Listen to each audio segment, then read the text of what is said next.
이야기를 많이 했습니다. 이제 그런 기본적이고 기초적인 부분을 가지고 천간과 지지의 사주를 한번 풀어보겠습니다. 위에 사주 이름, 사주풀이의 명칭은 인신사의 사생지의 사주풀이라고 적었거든요. 그러니까 우리가 인신사회라고 하면 사생지라고 했지만 우리가 삼합이나 방합이 이루어지는 것이 보통 하나로 적으면 인호술 이렇게 적으면은 이걸 생지라고 했죠, 그죠? 뭐 이렇게 인자진 뭐 이게 생각나는 대로 한번 적어 봅시다. 삼합에 대해서는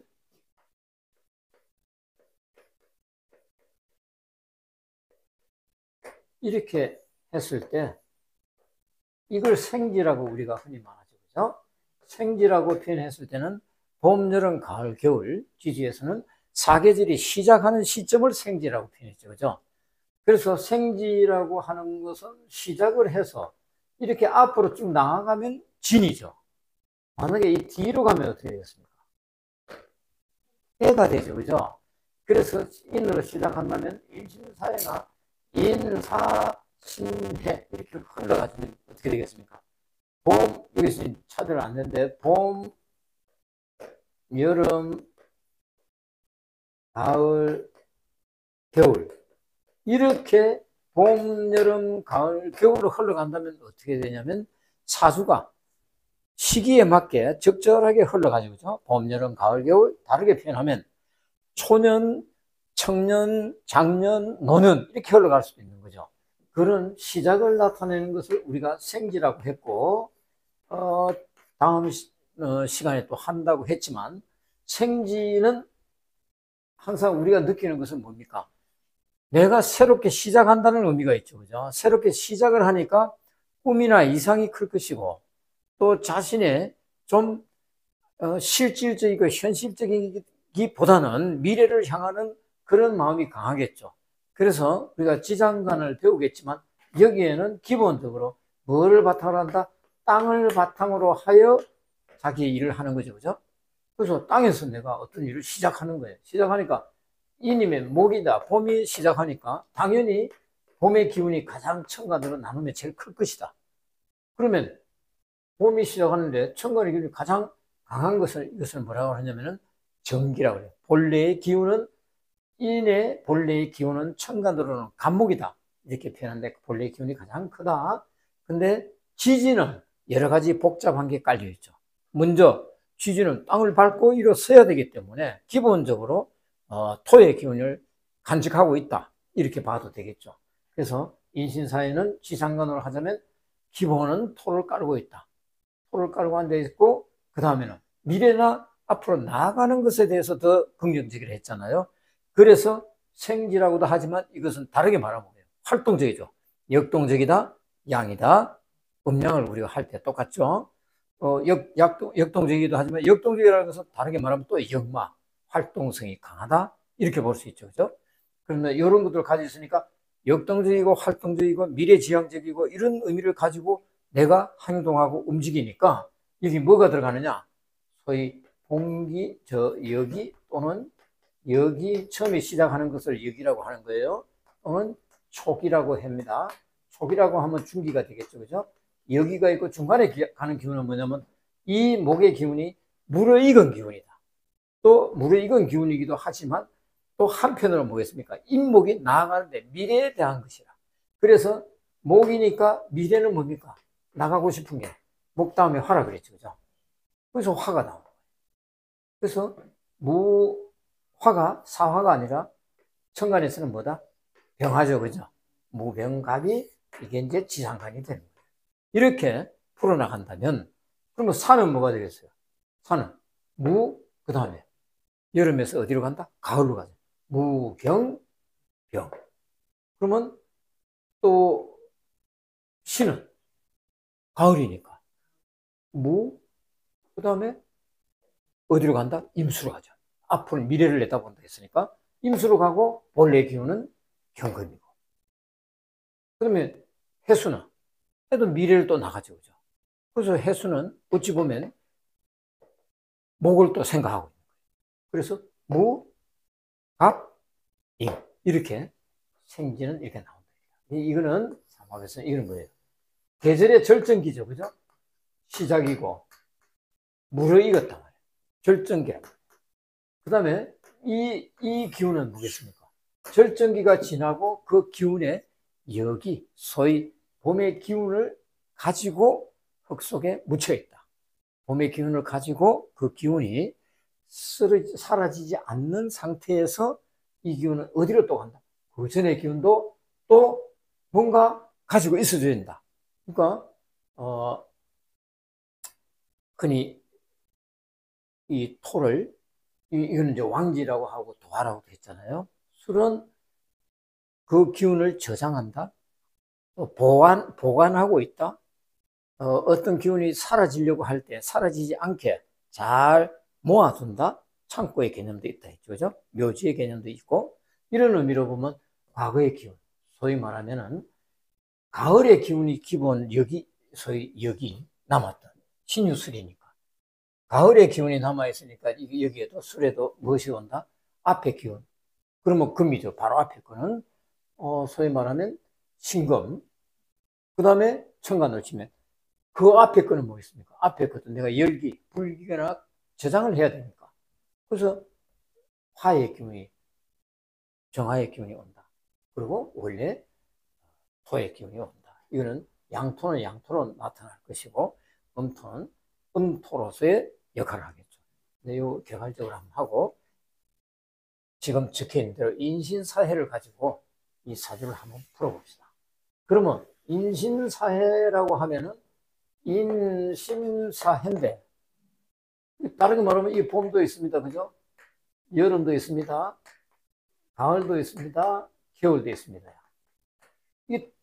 이 사주는 다르게 표현하면 인신사해를 다 갖춘 거죠. 인사신해를 다 갖추기도 했죠. 만약에 이 사주가 인사신해로 되었다면 어떤 식으로 되겠습니까?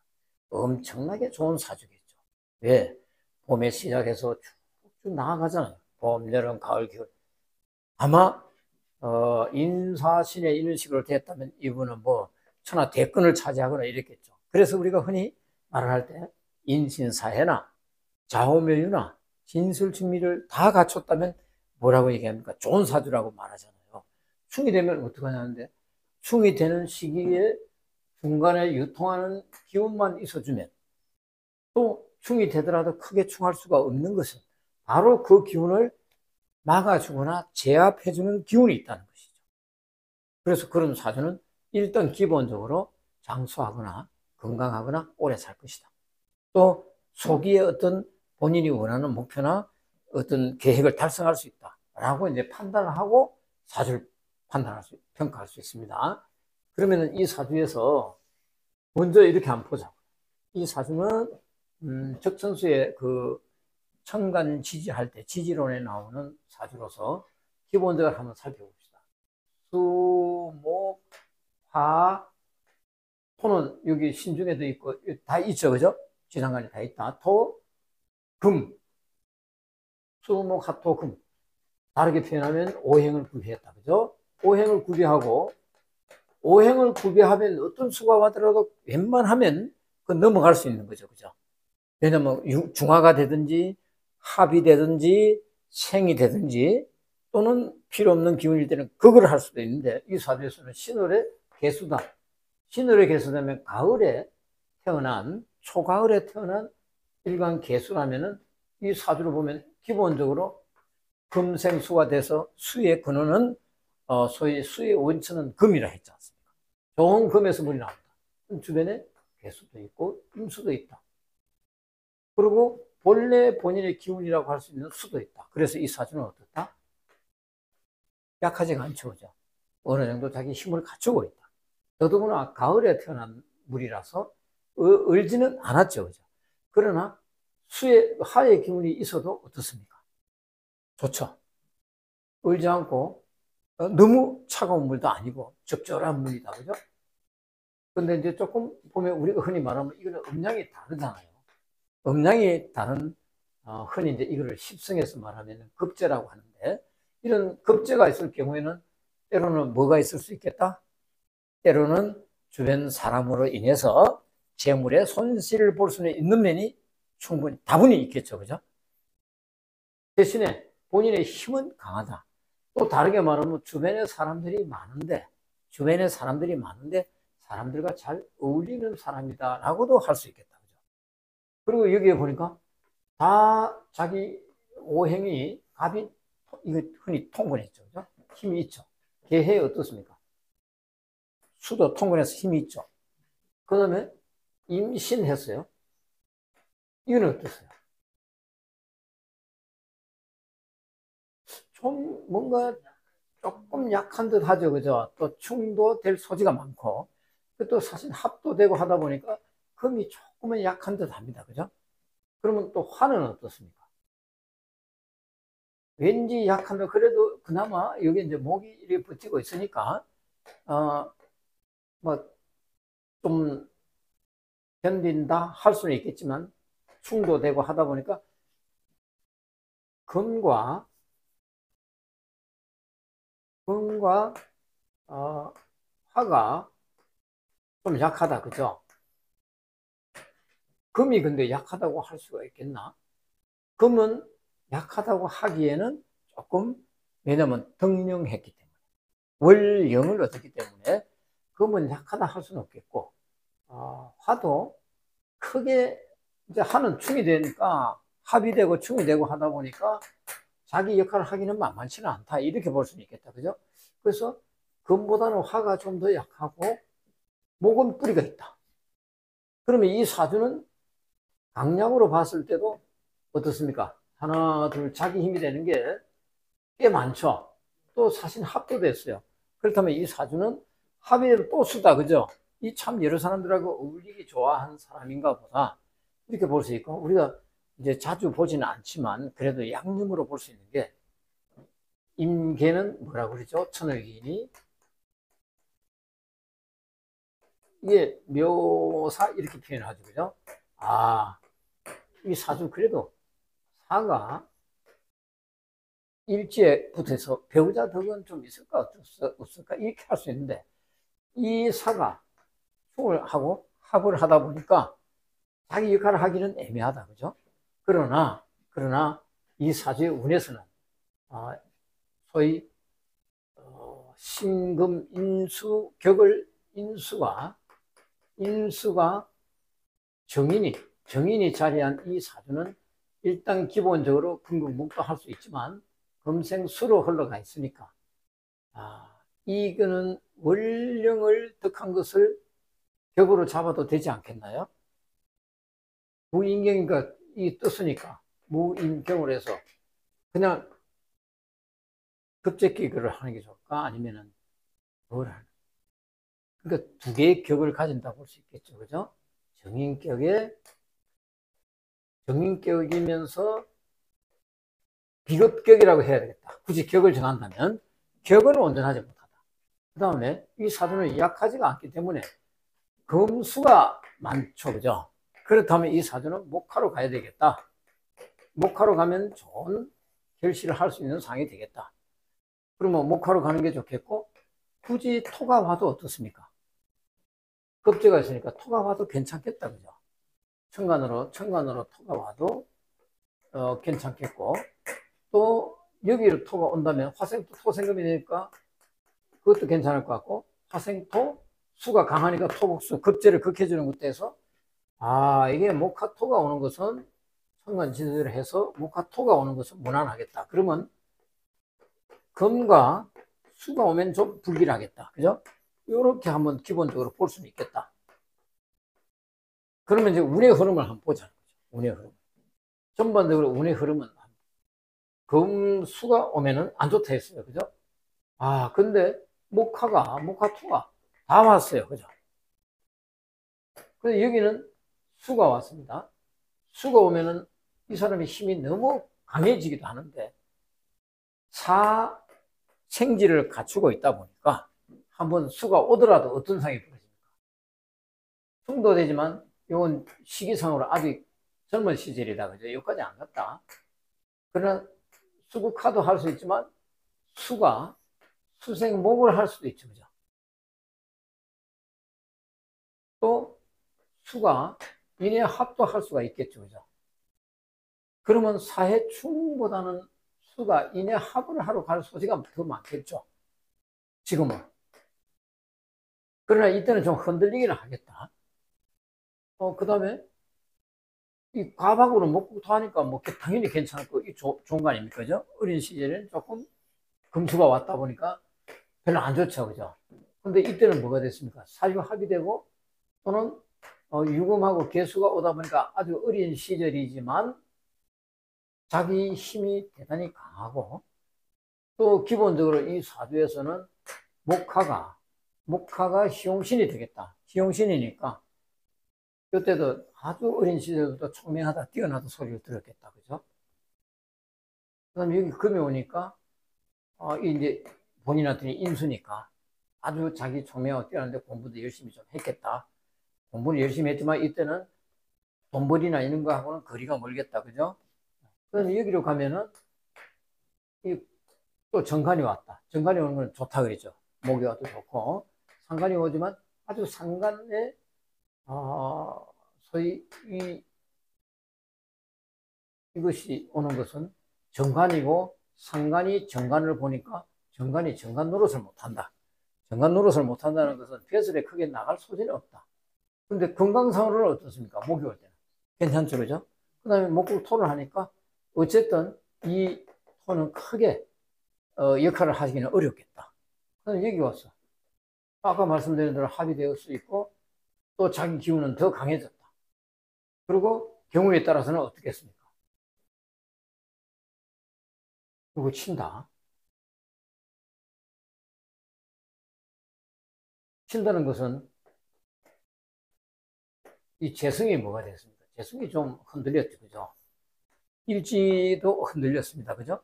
일지가 흔들리는 것은 일지는 처나 재물이 될 수도 있고 또 자기의 활동에서의 소위 내가 무엇을 추구하는 사람이다 하는 것을 드러내는 거죠. 관직보다는 재를 추구하는 사람이다. 근데 제가 이런 상황에서는 희용신이니까. 근데 이 시기에 물론 요 때는 괜찮다, 그죠? 요 시기에도 재성이 아마 이게 사해충도 되고 인해하면 목이 되니까 활동을 하는데 이 재성이 조금 손상을 입을 소지가 있다. 그렇게 볼 수 있을 것 같고. 그리고 여기서 관이 되는 게 지금 토지 않습니까? 그죠? 토가 밑에 다 사장되어 있는데 사해충하고 인신충하다 보니까 토가 있기는 있습니다. 그죠? 밖으로 드러나지는 않아. 희용신인데도. 그 다음에 여기로 가면 신자합이 또 이게 신자합이 되면서 뭐가 됐냐면은 본인의 힘은 아주 강해지고 수국화는 하려고 애를 쓰겠죠. 그죠? 수생목 수국화는. 이때도 재물과 관련되거나 재성과 관련된 부분은 어떻습니까? 급제가 너무 많죠. 수생목 수국화는 하지만 이 시기가 넘어가면서 거꾸로 이런 영향을 더 받을 거 아닙니까? 그래서 또 제가 한번 좀 흔들릴 수 있겠다. 근데 여기 가도 근데 건강은 어떻겠습니까? 신자니까 또 자기 힘은 있잖아. 힘 있으니까 또 버틴다. 그럼 그러니까 여기서 말하는 희용신이라고 하는 것이 금수가 오면 안 좋다고도 할 수 있지만 한편으로는 지지로 오면 자기 힘은 더 강해지고 그죠? 희용신이 다 깨지지 않는 이상은 그래도 살아가는데 희용신이 깨지지는 않죠. 여기까지. 그리고 또 정하고 오면 정임합을 해서 또 이게 만약에 본인에게 있어서의 배우자라면 배우자가 또 뭔가 전개충이 되고 이 없는 게 와서 지지에 있는데 이 충하고 이게 와서 충하고 하면 이때도 또 배우자가 문제가 된다. 이 뭔가 배우자에게는 별로 좋은 일이 없겠다. 근데 건강은 어떻습니까? 건강은 계속 괜찮죠, 그죠? 여기 이제 또 뭐 사는데 이게 사유축이 되느냐? 사유축은 안 되죠. 축이 오지만 토니까 토가 와서 신이고 회사축이 되는 것도 아니고 그래서 뭐 축토 오니까 그냥 가정은 부리고 살긴 산다. 근데 이게 변화가 지금 있었다. 그 다음에 이때 가서는 또 어떻게 되냐. 이것도 좋은 시기가 왔잖아요. 목화토가 오는 데서. 좋은 시기가 오니까, 지금 가만히 느끼는 게 뭡니까? 이때는 또 인해 합의된다. 그죠? 그리고 인사 그것도 된다. 그래서 수생을 수국하니까 또 살만하죠. 건강도 괜찮아졌어. 그럼 이것도 괜찮죠. 그죠? 해묘합도 된다. 그죠? 활동이 떨어지지가 않는다. 해묘합도 되고, 인묘, 또 진이 온다면 괜찮죠. 그런 거, 과거에 이 적천수에 나오는 사주지만, 의외로 하나, 둘, 셋, 넷, 다섯, 여섯, 지금 8가지 가고 있어요. 그게 장수한 거잖아요. 과거의 시대로 보면은, 장수하면서 이 사람 살아가는데, 크게 돈벌이 한 건 없어요. 그죠? 돈도 크게 많지는 않아. 배우자득이 별로 없어. 그죠? 근데 이 자식도 전부 충이 됐다. 아쉬운 것은. 이 사람은 나름대로 이때가 뭐 관도 가져가잖아요. 관도 가져가고 좋아. 인사신 이거 되니까 또 뭐가 있어요? 제법 자리도 위치도 차지했겠죠. 그죠? 이게 나이 들어 살면서 그 당시에 보면 얼마나 이게 나름대로는 나이가 들어서도 활동할 수 있고 배설도 가져가고 괜찮죠. 그죠? 괜찮은데 늙어서 관이 들어오기는 왔어. 들어왔는데 자식은 어떻겠어요? 이렇게 관을 가져가고 있는데 배우자는 뭔가 변화가 아주 생길 소지가 많았다. 그죠? 그래서 배우자가 없는 건 아닌데 늘 배우자가 바뀌어. 다르게 말하면 배우자가 여러 번 바뀔 수가 있는 사주이면서 또 한편으로는 배우자가 바뀌고 하다 보니까 자식이 귀할 수가 있겠다. 왜? 전부 충이 되다 보니까. 그래서 이제 이 사주상으로는 이 운에 이제 여기 가면 목하는데 이게 결국 근본이 되는 이거 부닥친다. 그죠? 금수는 흉하다 그랬지 않습니까? 그래서 이제 이게 강해졌다. 그죠? 그래서 이게 경이 오면서 또 진이 또 토생금도 한다. 그죠? 근데 여기까지 가지도 않고 여기 운에 나타나면 경운에 천간에 나타나면 이게 이제 부서지는 거예요. 부서지면 천간이 부서지면 지지도 여기 바로 인신충이 되어 있지 않습니까? 그죠? 이런 영향도 있을 거고 세운에서 유에 세운이 왔다 이거죠. 유가 왔다면은 유가 오는 것은 이것도 금이 된다. 그죠? 일지. 이것도 금이다. 또 다르게 보면은 금수가 너무나 강해지고 천간은 경금으로 깨지고 여기는 전부 금에 의해서 사유금이고 신금에 바로 이제 충이 되는 그런 상황으로 아마 유년에 사망했다. 엄청 오래 살았죠. 과거의 사주고. 그래서 인신사역에 있는 사주는 나빠도 크게 나쁘지 않다. 이런 면을 보여주면서 생지의 그 사주풀이로 사계절을 다 시작하는 게 있다 보니까 대단히 긍정적으로 적극적으로 또 희망과 미래 비전을 가지고 살아갔고 크게 큰 역할은 하지 못했지만 나름대로의 그 삶에 있어서는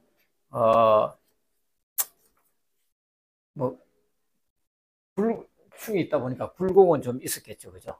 그래서 이때는 좀 시기상으로 안 좋았을지만 몸이 상하거나 사망하지는 않는다. 그 다음에 요 시기에 아까 말씀드린 대로 요 시기에는 아주 나이가 든 상황인데도 넉넉하고 여유롭게 세상을 살아갈 수 있었다. 생지가 이렇게 있을 때, 충이 됐을 때 다 좋지만 하나는 이렇게 부닥칠 수 있는 게 있다. 꿈과 이상이 크고 4개를 갖췄을 때는 건강하다. 이런 모습으로 생지에 대한 사주풀이를 한번 해봤습니다.